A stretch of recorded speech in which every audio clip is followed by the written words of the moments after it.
ሰላም ሰላም ክቡራት ተኸታተልቲ ወዳ ፋሚሊ ከመይ ቀኒኹም? ኣነ ኮ እግዚአብሔር ይመስገን ብጣዕሚ ፅቡቅ ቀኒየ። ከምቲ ኣነ ፅቡቅ ዝኽነኹ ፅቡቅ ቀኒኹም ክትኮኑ ካ በዓልቲ ምልእ ተስፋየ ብምቕፃል ሎማዓንቲ ከምቲ ልሙድ ብሓድሽ ቪድዮ መፂእኩም ኣለኹ።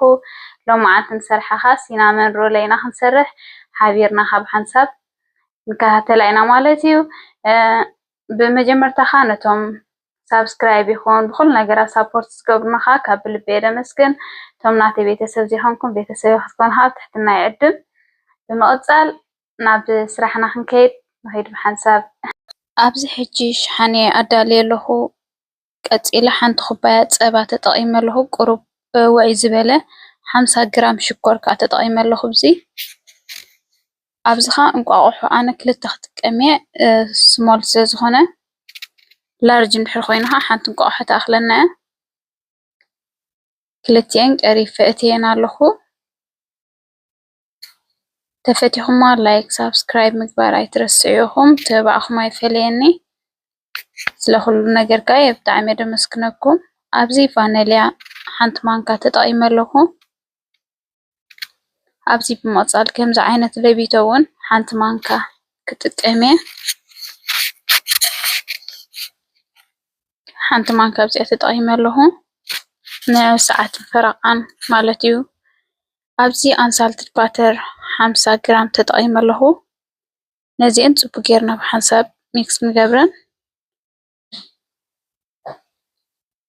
ከምዚ ጌርና ሳብ ፅቡቅ ገይሩ ዝሓቅቕ ዝወሃሃድ ከምዚ ጌርና ቀፂልና ኣብዚ ሕጂ 4 ኩባያ ሓርጭ ከዓ ክንገብር ኢና ማለት እዩ። 4 ኩባያ ሓርጭ ተጠቒመ ኣለኹ። ክሳብ ካብ ኢድና ዝፍለጥ ፅቡቅ ገይሩ ከምዚ ጌርና ንለውሶ ጓንቲ ገይረ ክለውሶ እየ። ከምዚ ኣብ ኢድና ንኸይተሓሓዝ ንምባል እዩ እምበር ተተሓፂብካ እኹል እዩ። ኣብዚ ፅቡቅ ገይረ ሓስየ ንቑሩብ ግዜ ከዲነ ክገድፋ እየ ማለት እዩ። ቁሩብ ንቑሩብ ሓፍ ንኽብለለይ ክሳብ ፅቡቅ ገይሩ ዝበኩዕ ኣይገድፎን እየ ድሓር ምስራሕ ከኣበና ስለዝኽእል ቀዲምና ተገበርናዮ ተመራፂ ይኸውን። ከምዚ ገይረ ቁሩብ ሓፍ ምስ በለትለይ ድሕሪ 10 ሚኒት ገለ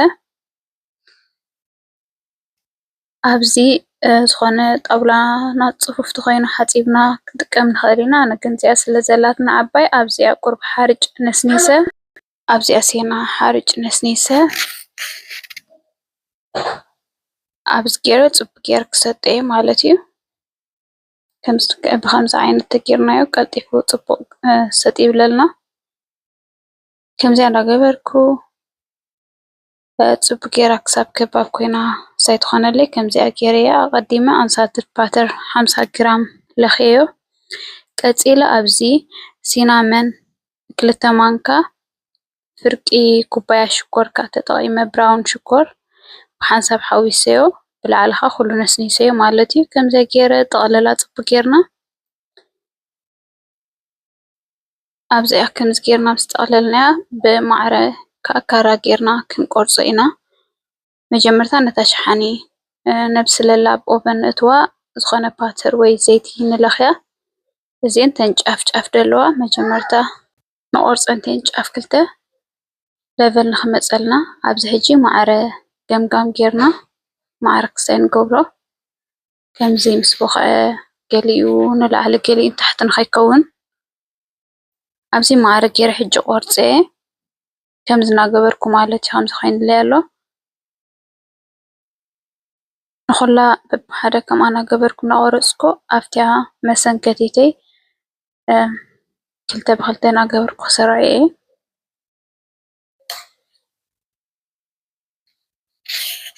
ብጣዕሚ እያ ጥዕምቲ ሰሪሕኩም ክትፍትኑዋ ተስፋ ይገብር።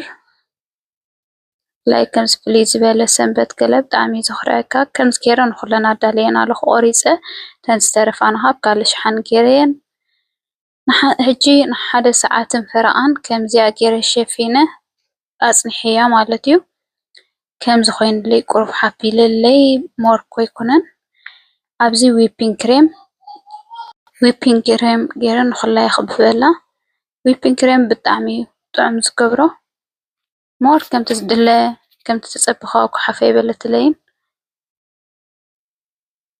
ከምዚኣ ገይረ ኦፕን እተያ ከምዚኣ ኮይናትለይ ኣብዚ ሕጂ ስዊት ኮንደንስድ ሚልክ ተጠቒመ ኣለኹ። ብጣዕሚ ሽኮር ኣለዎ። እንድሕር ሽኮር ዘይትፈትዉ ኮይንኩም ኣብ ኣኸላ ክትበልዕዋ ትኽእሉ ኢኹም። ብጣዕሚ እያ ጥዕምቲ ሰሪሕኩም ክትፍትኑዋ ተስፋ ይገብር። ኣብዚ ሕጂ ቆሪሰ ከጥዕመኩም ኣነ እታ ዝፈትዋዮ ብጣዕሚ መጀመርታ ምስ ፈተንክዋ ካብኡ ነኒኣ ኣብ ገዛይ ብዙሕ ግዜ ዝሰርሓ ማለት እዩ። ከምዚኣ ኮይናትለይ ኣላ ብጣዕሚ ፅብቕቲ ጥዕምትን ኮይናትለይ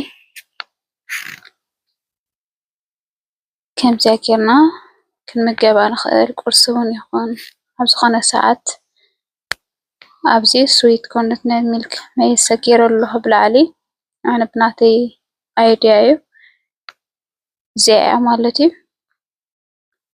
ከምዚኣ ጌርኩም ክትቅርብዋ ትኽእሉ። ያሚ ያሚ ሓቢርና ብሓንሳብ ንጣዕማ ከምቲ ዝተጠምጠመት እያ ትወፅእ። ብጣዕሚ እያ ክትጥዕም መዓት። ካብ ካልእ ቪድዮ ክሳብ ንራኸብ ሰሰና እዩ።